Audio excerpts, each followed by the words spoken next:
साथियों को मेरा नमस्कार। एनआरएलएम कैडर्स वर्किंग में आप सभी का बहुत बहुत स्वागत है।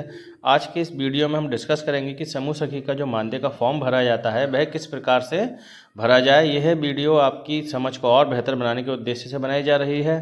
तो आइए समझते हैं समूह सखी का जो फॉर्म है जो प्रति माह भरा जाता है मानदेय प्राप्त करने के लिए वह किस प्रकार भरा जाए।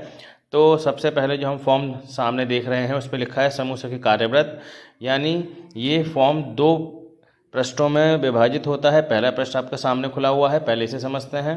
इसमें सबसे पहले आपको अपने विकासखंड का नाम ऊपर लिखना है। नंबर सेकंड में समूह सखी का नाम, अपना खुद का नाम लिखना है। संबंधित ग्राम, जिस ग्राम में आप कार्यरत हैं उस ग्राम का नाम लिखना है। फिर माह में आप जिस माह का ये फॉर्म भर रही हैं उस माह का नाम लिख देना है। फिर ब्लॉक मिशन प्रबंधक में जो भी आपके संबंधित बीएमएम सर हैं उनका नाम लिख देना है। उसके बाद में आती है चेकलिस्ट। चेकलिस्ट में सबसे पहले आप देखेंगे कि समूह सखी द्वारा देखे जा रहे समूह की संख्या में आप वह संख्या दर्शाएंगे जो आप समूह अपने द्वारा क्रियान्वित करती हैं, यानी जो समूह सक्रिय हैं, जिनकी बैठकें आप कराती हैं, जिनके बुक ऑफ रिकॉर्ड आप चेक करती हैं, जिनकी बैठकों में प्रतिभाग करती हैं, उसकी संख्या यहाँ पे लिख देनी है। नंबर 2 में समूह सखी द्वारा माह में गठित किए गए समूह की संख्या में आपको, यदि मान लीजिए जिस माह का आप मानदेय का ये फॉर्म भर रही हैं उस माह में आपने कोई नया समूह गठित किया है तो उसकी संख्या यहाँ दर्शाएंगी। मान लीजिए 1 बनाया है तो 1 दर्शाएंगी, 2 बनाया है 2 दर्शाएंगी, कोई भी गठित नहीं हुआ है तो 0 दर्शाएंगी। नंबर 3 में आप देखेंगे माह में कुल कितने समूह बैठकों में भाग लिया, तो आपने जितने सक्रिय समूह में आपने सबसे नंबर 1 में लिखा है जितने समूह आपके द्वारा देखे जा रहे हैं उसमें आपको सभी बैठकों में भाग लेना है। यदि आप किसी कारणवश कम में भाग ले पाई हैं तो कम लिखेंगे, यदि सभी में भाग लिया है तो पूरी संख्या यहाँ पर लिखेंगे। मान लीजिए 10 समूह नंबर 1 में लिखे तो 10 ही नंबर 3 में लिखेंगे। नंबर 4 में है माह में कुल कितने समूहों के बुक ऑफ रिकॉर्ड चेक किए। जब आप बैठकों में प्रतिभाग करेंगी तो वहाँ पे आप क्या देखेंगी कि उनके बुक ऑफ रिकॉर्ड पूर्ण हैं अथवा नहीं हैं। अगर पूर्ण है तो बहुत अच्छी बात है, उनको और अच्छे से सामाजिक विषयों पर चर्चा के बारे में करने के लिए बताएंगी, और यदि पूर्ण नहीं है तो उनको पूर्ण कराने के लिए मार्गदर्शन देंगी। नंबर 5 में आप लिखेंगे माह में कुल कितने समूह के खाते खुलवाए, तो ये नंबर 2 से जुड़ा हुआ है। यदि नए समूह गठित हुए हैं तभी उसके खाते खुल पाएंगे, तो आप ये यहाँ पे कितने खाते खुलवाए वह लिखेंगे। नंबर 6 में माह में कुल कितने समूह के आरएफ पत्रावलियाँ तैयार करवाई। जो नए समूह गठित हुए हैं पत्रावली भी उन्हीं की तैयार होती हैं। 2 माह के बाद आपका समूह एलिजिबल हो जाता है आरएफ प्राप्त करने के लिए, तो 2 माह पश्चात आपको आरएफ का फॉर्म भरवा के ब्लॉक परिसर में जमा करना होता है। नंबर 7 में आप देखेंगे समूहों की सीआईए पत्रावली कितने तैयार कराई हैं। तो जब 6 माह किसी समूह को चलते हुए हो जाते हैं तो वह क्या हो जाता है, एलिजिबल हो जाता है सीआईए प्राप्त करने के लिए। नंबर 8 में आप देखेंगे समूह की सीसीएल पत्रावली कितनों की तैयार कराई हैं, तो उसकी संख्या यहाँ पे खोल देंगे। नंबर 9 में लोग कन्फ्यूज़ होते हैं, जैसे हमारी समूह की जो समूह सखियाँ हैं वो कन्फ्यूज हो जाती हैं कि ये नंबर 9 में क्या भरना है, माह में कुल कितने समूह सदस्यों के बैंक पासबुक का कलेक्शन किया गया। इसका मतलब ये होता है कि आपके संबंधित समूह में जो भी महिलाएं जुड़ी हैं उनके खाते खुलवाने हुए आपको पासबुक प्राप्त करनी होती है, तो ये उससे संबंधित है। यानी समूह से जुड़ी महिलाओं के कितने आपने खाते खुलवाए उसकी आपको संख्या यहाँ पर दर्शानी है। नीचे आपको हस्ताक्षर और मोहर करने हैं अपने समूह सखी के। ये फॉर्म फिर कंप्लीट हो जाता है। आगे चलते हैं सेकंड फॉर्म, इसके सेकंड पार्ट पे। सेकंड पार्ट कहता है माह में कुल कितने समूह की बैठकों में भाग लिया। तो आप जैसे हमने बात की थी वहाँ पे यदि 10 समूहों का जिक्र किया है तो 10 के 10 के नाम यहाँ लिखेंगे समूह के नाम के नीचे।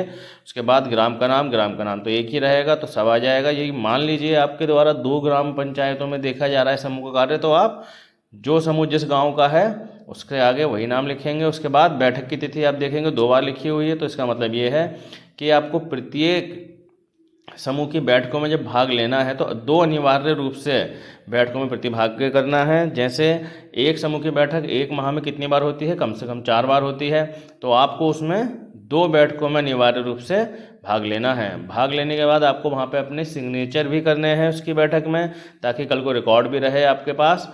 और दूसरा यहाँ पे उसी बैठक की तिथि को लिख देना है। तिथि को लिखते समय ये आपको ध्यान रखना है, यदि आपने पहली बैठक में भाग लिया है और फिर चौथी में लिया है तो वही डेट आनी चाहिए। और इन डेट में क्या होता है 7 दिन का अंतराल अनिवार्य रूप से होता है, क्योंकि प्रत्येक समूह की बैठक जो होती है एक दिन निश्चित होता है। जैसे किसी के संडे है तो प्रत्येक संडे को बैठक की जाती है। ऐसे ही 7 दिन में से कोई सा भी दिन फिक्स हो सकता है। उसका ध्यान रखते हुए बैठक में प्रतिभाग करते हुए यहाँ पर डेट सही से लिखनी है। उसके बाद नीचे होता है कितने समूह की आरएफ की पत्रावली तैयार की हैं, उसका यहाँ पर डिटेल खोलेंगे। उसके बाद होता है कितने समूहों की सीआईएफ की पत्रावली तैयार कराई हैं, उसका जिक्र यहाँ पे करना है। उसके बाद लिखा है कितने समूहों की सीसीएल पत्रावली तैयार कराई, उसका जो है डिटेल यहाँ पे खोल देनी है। यहाँ पे जो है आप देखेंगे आरएफ ही लिखा हुआ है तीनों में, तो ये मिसप्रिंट की वजह से है। जैसा मैंने आपको बताया है, सबसे ऊपर आरएफ, फिर सीआईएफ, फिर सीसीएल, इस तरह आपको फॉर्म भरना है। उसके बाद आपको एक फॉर्म ये भरना होता है। ये जो मैंने पहले फॉर्म दिखाया वो तो आपको प्रत्येक माह भरना, लेकिन ये जो फॉर्म अब खुला है ये आपको पूरे वित्तीय वर्ष में एक बार ही भरना होता है। यदि मान लीजिए आप 3 माह का अपना फॉर्म भर के दे रहे हैं, तो आप मान लीजिए पहले 9 महीने का भर चुके हैं, तो आपको अगले 3 महीने के लिए ये दे सकते हैं वरना ये पूरे वित्तीय वर्ष का एक बार ही देना होता है। तो इसमें सबसे पहले क्या है, आपका खुद का विवरण, समूह सखी का नाम है, पति का नाम है, मोबाइल नंबर है, आधार नंबर है, पता है, समूह सखी के समूह का नाम है यानी आपके खुद के समूह का नाम, फिर उस समूह जिसमें आप जुड़ी हैं उसका खाता संख्या है, बैंक का नाम है, शाखा का नाम है, आईएफएससी कोड है, ग्राम संगठन जिसमें आपका ग्राम संगठन बना है उसका नाम, पता, ग्राम संगठन से जुड़े हुए समूहों की संख्या यहाँ लिखनी है। जैसे मान लीजिए आपके 10 समूह हैं तो 10 यहाँ पे सारे ही जुड़ने होते हैं, तो आपको उनकी संख्या यहाँ खोल देनी। ग्राम संगठन की खाता संख्या, किस बैंक में खाता, उस बैंक का नाम, शाखा का नाम, आईएफएससी कोड। उसके बाद आप नीचे वाले फॉर्म में देखेंगे अप्रैल से लेके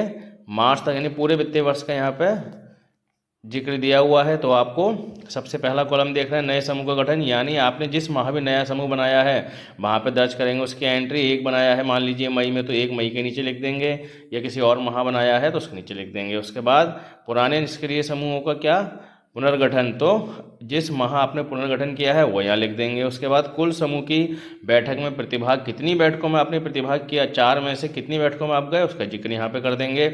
कुल बैठक की उपस्थिति कितनी प्रतिशत थी वो यहाँ लिखेंगे। ग्राम संगठन की बैठकों में उपस्थिति कितनी की है आपने वो यहाँ लिखेंगे। ये तो आपकी 100% ही होनी चाहिए, क्योंकि ग्राम संगठन की बैठक अधिकतम 2 होती हैं और न्यूनतम 1 होती है प्रतिमा, इसमें तो आपको अनिवार्य रूप से प्रतिभा करना ही चाहिए। फिर क्या होता है, समूह की मासिक प्रतिवेदन की तैयारी, जो आपका मासिक प्रतिवेदन समूह बनाकर देता है यदि उसकी तैयारी कराई है तो वो भी यहाँ लिखेंगे। उसके बाद बैंक खाता खुलवाना और प्रपत्र तैयार करवाना, यानी अगर आपने बैंक का खाता खुलवाया है किसी समूह का किसी माह वो यहाँ दर्ज करेंगे। उसके बाद आरएफ की पत्रावली अगर बनाई है तो वो यहाँ दर्ज कर देंगे। एमसीपी बनाई जाती है सीआईएफ प्राप्त करने के लिए, तो उसका विवरण यहाँ खोलेंगे।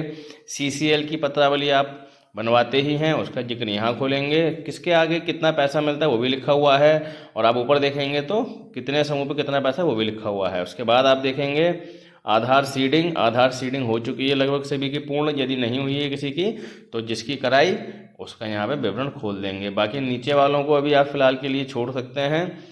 और मैं समझता हूँ आपको ये वीडियो पसंद आया होगा। यदि किसी प्रकार की और आपको कोई समस्या है तो आप कमेंट कर सकते हैं। उम्मीद करते हैं वीडियो आपको पसंद आया होगा। चैनल को सब्सक्राइब करते हुए सभी को शेयर करें। बहुत बहुत धन्यवाद। नमस्कार।